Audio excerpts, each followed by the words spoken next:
DJ DJ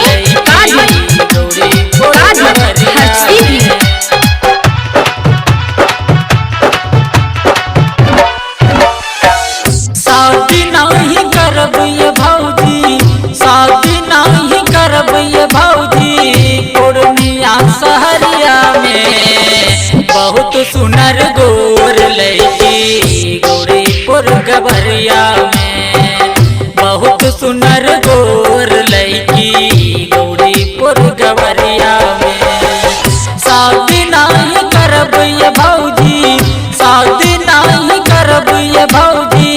Purnia शहरिया में बहुत सुनर गोर लड़की, गौरीपुर गवरिया में बहुत सुनर गोर लड़की, गौरीपुर गवरिया में बहुत सुनर गोर लड़की, गौरीपुर गवरिया में।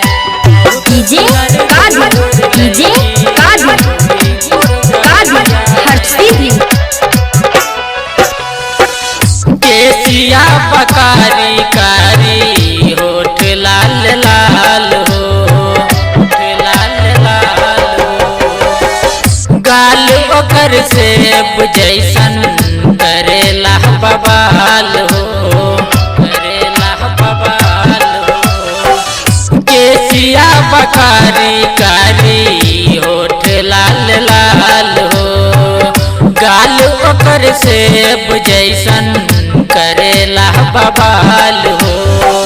परी जैसन मुहूर्त ओकर, परी जैसन मुहूर्त ओकर लौकेला अनहरिया में बहुत सुनर गोर लड़की, गौरीपुर गवरिया में बहुत सुनर गोर लड़की, गौरीपुर गवरिया में बहुत सुनर गोर लड़की, गौरीपुर गवरिया में। डीजे डीजे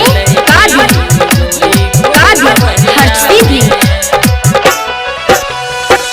बरहरा बजरिया में हम के बेटाइल हो, हम के बेटाइल हो। जींस टॉप टोपी पहिर के मारे स्टाइल हो, मारे स्टाइल हो। बरहरा बजरिया में हम के बेटाइल हो। जींस टॉप टोपी पहिर के मारे स्टाइल हो।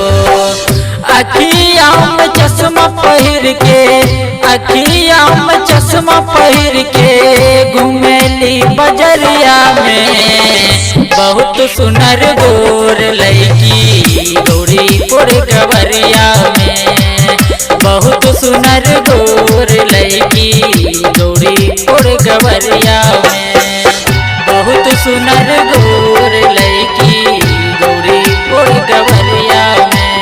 डीजे डीजे हर्षदीप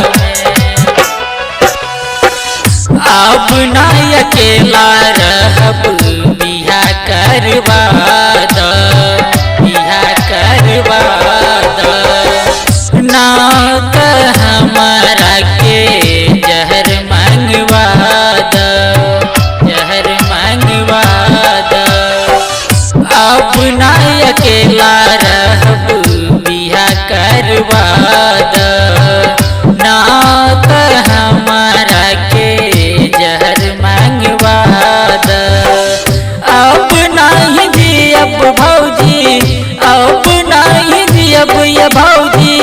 भटिंडा शहरिया में बहुत सुनर गोर लड़की, गौरीपुर गवरिया में बहुत सुनर गोर लड़की, गौरीपुर गवरिया में।